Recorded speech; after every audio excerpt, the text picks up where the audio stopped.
Pak military is quite a strong and competent institution organization. And Pakistan Army, for its capabilities, for its commitment, is known across the world. But some of the senior officers are on the one hand very, very, very capable, while another some of these are somewhat controversial as well. I'm going to talk about somebody who is a crown on the forehead of Pak Army. I'm talking about Lieutenant General Javed Nasir Marhoom. Allah subhanahu wa ta'ala, bless his grave. He was a great, great man indeed, and a waliullah indeed, a friend of Allah subhanahu wa ta'ala. He was born in December 1936.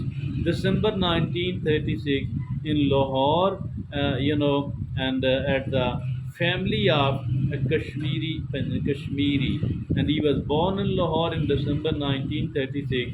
His father was a headmaster in a school, and he got his education from Lahore. He was a very intelligent, very bright student indeed, and he, got his intermediate from the government college Lahore, and then he was enrolled. He got admission. He was taken by the Pak Army as a commissioned officer. As a would-be commissioned officer from the Kapoor, he got his BSc in the engineering, and he was commissioned in the army as a second lieutenant. From there, his career started, and it was a very, very, very bright career indeed. He participated in the 1965 war as a captain, and then the 1971 war he participated as a major. General Javed Nasser was given many very important assignments indeed. But with the grace of Allah Subhanahu wa Taala, he was victorious in all of those. First of all, he was given a very very challenging task indeed, and it was the construction of Karakoram Highway. On the Pakistani side, he was working. He was sent there, and he, with the 150 soldiers at one time, and he kept doing all that in an exceedingly good manner. But it was a very tough assignment indeed, because rocks were falling and the soldiers were dying. Lot of soldiers on the Pakistani side, lot of soldiers on the Chinese side died as well. Not only it is the death, but it was a very severe climate temperature, fell below 50, minus 50, at minus 50 at the at the midnight, or after the midnight. The temperature used to fall at minus 50. Their lieutenant general, he was not a lieutenant general at that time. He served, kept constructing the road, very challenging task, done in an exceedingly good manner. Then an opportunity arrived when four soldiers are sent abroad for the education, for the military science education every year. So he was such a bright and capable officer that he was called. Okay, come for the interview, and some of the people, some of the very competent officers have been invited. You are one of them. You all will be interviewed, and four very competent or most competent officers will be sent abroad for the education. Lieutenant Javed Nasir Saab reached there after traveling 150, almost 150 kilometers on foot. He walked, and then he reached at the Gilgit. Then he reached at the airport after walking some 150 kilometers. Lot of distance indeed. But he was very much desirous of going abroad for the further studies. And once he landed at the There he took an aeroplane, a military aeroplane, which came to Jakalala Air Base, and he landed it there. He was an empty pocket man. A pilot gave him rupees 10 to get a taxi to the GHQ, and he reached there at the GHQ. He was a bit late, but he was forgiven because he had to walk some 150 kilometers on foot, and it was not easy to reach there on time, so he was forgiven.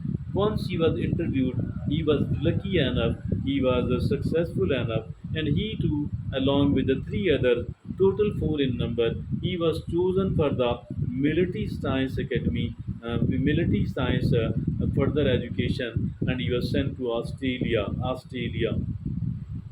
And that is, that was the first very important assignment of constructing the Karakoram highway, and he began all that.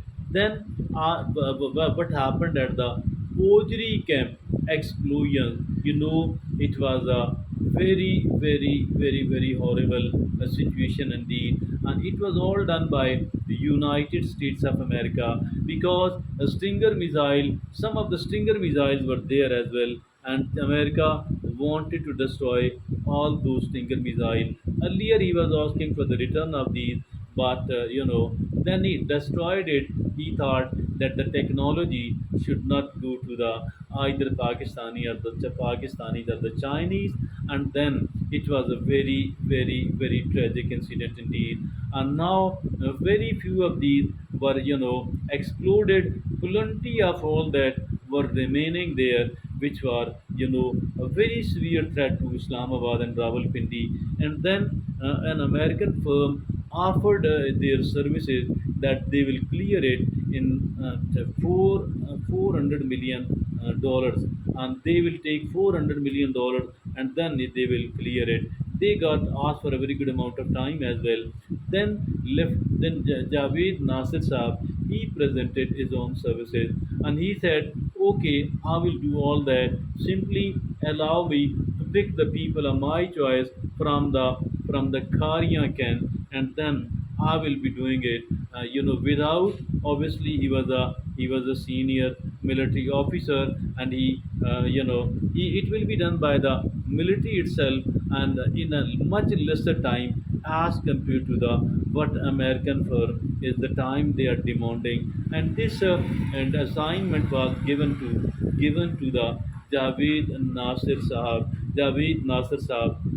picked the people of his own choice from the Kharia camp, and then he came to Rawalpindi, and he wanted to start the work of clearing all those, bombs which were unexploded till now, but it was a very severe danger indeed. So he told all the members of his team that we will work in a non traditional manner. He said that although all of those people, the team members, were pious people, honest people, straightforward people, hardworking people, and selflessness with those people and officers, the soldiers, and he told them everybody will come here having a break, having fast, will be fasting, will be observing the Psalm. And not only this, everybody will perform Tahajjud, Fajr prayer with the congregation. Then they will arrive here, and we will be clearing all that. The first bomb he carried himself, that okay, I will be carrying the first bomb, and then he instructed, guided, supervised, and managed all that some of the bombs will be taken out and will be exploded at Barakahu, north of Islamabad. The operation continued, and within a much lesser amount of time, they cleared all the Ojri camp. This was another major achievement, and the Pak Army is proud to have the officers like him. So then there was another occasion, and it was the Bosnia Serbia war. You know that Serb Christians were killing. They were ethnically cleansing all the Muslims from that particular area, and the Muslims were being killed at a larger number, because when the Serbia disintegrated all the military equipment, all the military went to the Serbia, and Bosnia-Herzegovina was left with nothing. Those people, those Muslims were being killed at a larger scale, and Serbia was cleansing all that Europe from the Muslim. But then Javed Nasir Sahab sought permission from their government, from the government of Pakistan, and provided a technology, anti-tank technology to the Muslims there in the Bosnia Herzegovina. Once this technology came into the hands of Bosnian Muslim, their fight became much better, and then Serbia was not able to carry on their plan. And once this like situation occurred, America and the Western countries too reached there and they took the credit of. But once that Serb top military leader, once he was being once he was being interrogated, and once he was being he was made to appear in the International Court of Justice. There he said that a Pakistani general, Javed Nasser, is responsible for providing the anti-tank technology to the Bosnian Muslims. So he too should be brought here. And then they demanded, but Pakistan government said, very tactically, intelligently, Pak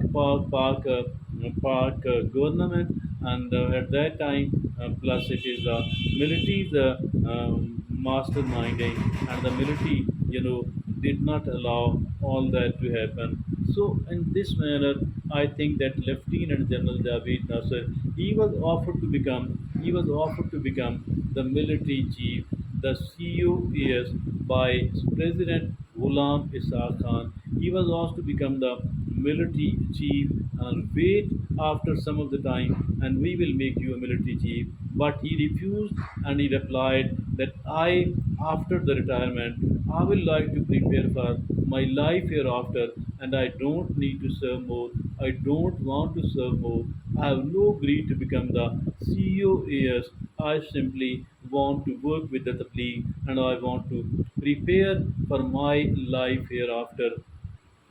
That was the situation with him, Javed Nasser. He was not like the rest of the generals of the Pak army. Rather, he was indeed, he was a waliullah, a friend of Allah subhanahu wa ta'ala. And that his life is very different. He survived just on the just on the pension and nothing else at all. Although there were several allegations of corruption, but once it was interrogated, nothing appeared at all. He came, he was honorably released. He was exonerated from all that, and no corruption charge was ever proven against him. Lieutenant General Javed Nasser, had he any sort of lust for the money, he could have accumulated lot of money, but he was not having any of those things at all. He could have become the COS, but he was not interested in all that. Why? Because he was a Waliullah. Because he was a very pious man indeed. I think we, the people of Pakistan, I think we should pray that all the military officials, all the civilian officials, all the rest of the our senior, high-ranking office bearer, very responsible people.